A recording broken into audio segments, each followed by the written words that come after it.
میں نے پچھلی دفعہ بھی عرض کیا تھا کہ شرک is the most sensitive issue in the sight of اللہ. اللہ کے حضور سب سے زیادہ حساس معاملہ شرک کا ہے، اور یہی وجہ ہے کہ یہ گناہ معاف نہیں ہوگا. اور کوئی شخص یہ سٹیٹمنٹ بھی نہیں دے سکتا کہ اگر اللہ چاہے تو شرک معاف کر سکتا ہے. یہ بھی کفری عقیدہ ہے، کیونکہ یہ محال ہے. اور محال اور مقدور کو یہ سمجھیں کہ محال وہ چیز ہے کہ جو اللہ تعالیٰ نے پرماننٹلی اس کو اس طریقے سے طے کر دیا، اب اس میں کوئی تبدیلی نہیں آئے گی. یعنی کوئی شخص یہ کہے کہ کیا یہ پاسبل ہے کہ اللہ تعالیٰ نبی صلی اللہ علیہ وآلہ وسلم کے بعد کسی پیغمبر کو بھیجے پیغمبر کی حیثیت سے؟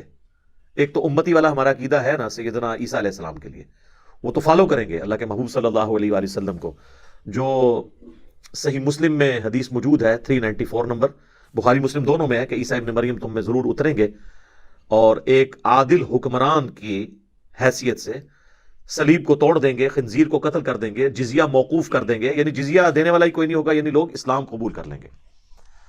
البتہ جو مسلم کے الفاظ ہیں نا 394 نمبر جو حدیث ہے، اس میں وہ راوی حدیث کہتا ہے کہ وہ تمہیں تمہارے رب کی کتاب اور تمہارے نبی کی سنت کے مطابق چلائیں گے. یعنی وہ یہ بتانا چاہ رہے ہیں کہ وہ کوئی نئی شریعت لے کر نہیں آئیں گے. بس یہ ایک ایکسیپشن ہے.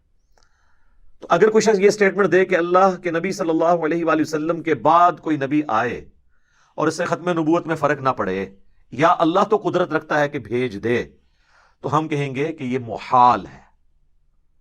اس میں اللہ کی قدرت کا نقص نہیں ہے، بلکہ یہ اللہ تعالیٰ کے کلمات کو بدلنے والی بات ہے. جو جھوٹ بولے وہ اللہ نہیں ہے، اور جو اللہ ہے وہ جھوٹ نہیں بولتا. لہٰذا یہ چکر نہیں ہے کہ قدرت میں داخل ہے کہ نہیں. اسی طریقے سے یہ سٹیٹمنٹ دینا کہ اللہ چاہے تو موسیٰ علیہ السلام کو نعوذ باللہ جہنم میں اور فرعون کو جنت میں بھیج دے، تو ہم اس پہ کیا جملہ بولیں گے؟ یہ محال ہے. اس میں یہ بحث نہیں ہے کہ قدرت میں داخل ہے یا نہیں ہے. ہر وہ چیز جو اللہ نے طے کر دی ہے محال کے طور پر، اس کو اللہ کی قدرت میں داخل کرنا خود گمراہی ہے. اور مقدور وہ چیز ہوتی ہے کہ جو اللہ نے ابھی تک کی نہیں ہے لیکن اس پر قادر ہے. مثلا اگر کوئی شخص کہے کہ اللہ تعالیٰ کیا ایسی سیڑھی بنا سکتا ہے کہ ہم زمین سے آسمان تک پہنچ جائیں، تو ہم کہیں گے ہمارے علم میں کوئی ایسی سیڑھی نہیں ہے، لیکن ہاں اللہ کو قدرت حاصل ہے. اللہ چاہے تو سوئی کے ناکے میں سے اونٹ گزار سکتا ہے. فزیکل ورلڈ میں تو یہ امپاسبل ہے ہمارے لیے، ہاں اللہ گزار سکتا ہے، لیکن کبھی گزارا ایسی کوئی بات رپورٹ نہیں ہوئی. تو ہم یہ کہیں گے یہ چیزیں اگرچہ ہوئی نہیں ہیں لیکن یہ ہے مقدور، قدرت میں یہ پاسبلٹی موجود ہے. لیکن جس چیز کی پاسبلٹی قدرت میں داخل آپ نہیں کر سکتے، اب ظاہر اگر یہ بھی سٹیٹمنٹ آپ دے دیں گے کہ اللہ کو قدرت نہیں ہے، تو وہ آپ پہ لوگ فتوا لگانا شروع کر دیں گے ان اللہ علی کل شیء قدیر کے حوالے سے. حالانکہ ان کو نہیں پتا کہ باقاعدہ علم الکلام کی بحث ہے پوری. ان اللہ علی کل شیء قدیر کا مطلب قتل یہ نہیں ہے جو عوام الناس لیتی ہے. اس لیے آپ کو پتا ہے غیر مسلم نے آج سے کئی سال پہلے ڈاکٹر ذاکر نائک سے اسی حوالے سے سوال کیا تھا، تو اس نے کہا کہ ہمارا قتل مسلمانوں کا یہ عقیدہ نہیں ہے کہ اللہ تعالیٰ ہر چیز کر سکتا ہے، بلکہ وہ چیز کر سکتا ہے جو اس کی قدرت میں داخل ہے، اور جو اس نے خود اپنے لیے مقرر کی ہے کہ یہ چیزیں محال ہیں وہ ہم اس کی قدرت میں داخل بھی نہیں کریں گے. اب یہ پیورلی ایک علمی بحث تھی. اب سعودی عرب کے جو ایک شیخ ہیں، شیخ صالح فوزان یا فوزن کیا نام ہے ان کا، ان کو کسی نے سوال کر دیا کہ ایک انٹرنیشنل سپیکر ہیں نام لیے بغیر، اور وہ یہ کہتے ہیں کہ اللہ تعالیٰ ہر چیز پہ قادر ہے، یہ ہمارا عقیدہ نہیں ہے، اور بس اسی سٹیٹمنٹ کے اوپر انہوں نے کہا یہ بندہ کافر ہے. حالانکہ ان علماء کے پاس کوئی فقہ ہوتی تو یہ سوچتے کہ اگر ایک انٹرنیشنل سپیکر ہے جو لوگوں کو اسلام کی دعوت دیتا ہے، اس کو کسی ہلکے کتے نے کاٹ لیا کہ اس نے یہ کہنا ہے کہ اللہ تعالیٰ ہر چیز پر قادر نہیں ہے، تو یہ مجھے آگے کوئی سوال کرے تو میں فوراً کہوں گا کہ یار وہ جو بات کی ہوگی وہ محال اور مقدور کی کانٹیکسٹ میں ہو رہی ہوگی. انہوں نے پکڑ کے سیدھا سیدھا فتویٰ لگا دیا. میں نے پھر اس عرب کے مولانا کے اوپر گرفت کی. وہ آلموسٹ آپ سمجھ لیں بڑے لیول کے مفتی ہیں عربی، تو وہ پھر اہل حدیث میرے خلاف ہو گئے. جی اتنے بڑے شیخ ہیں ان کے بارے میں آپ نے بات کر دی.